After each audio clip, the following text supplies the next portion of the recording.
Hello everyone, welcome back to the channel. If you've ever wanted to make or fragment a shape in PowerPoint like this, you're in the right place. Today I'm going to show you how to fragment shapes to design more complex graphics and make your presentation stand out. So let's dive right in.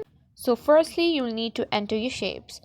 Click on Insert. So today I'm going to be using circle and a rectangle.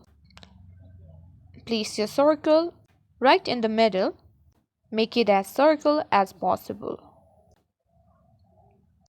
Now again go to shapes and click on the shape that you want to add. I'll be choosing rectangle.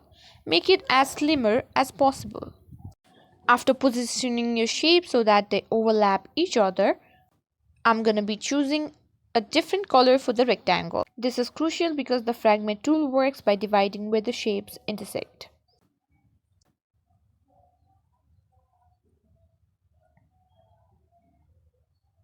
After doing this, I'm gonna simply duplicate it by pressing Ctrl+T.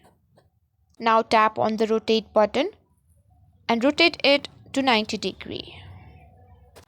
Again, make sure they overlap each other and do not cross over the shapes.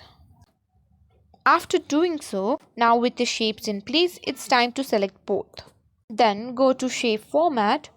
Here you can find Merge option. Then simply click on option from the drop-down menu.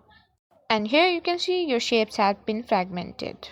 And that's all there is to it. You've successfully fragmented your shapes and can now manipulate each part as you see fit. This tool is fantastic for creating custom graphics and adding a unique touch to your presentation.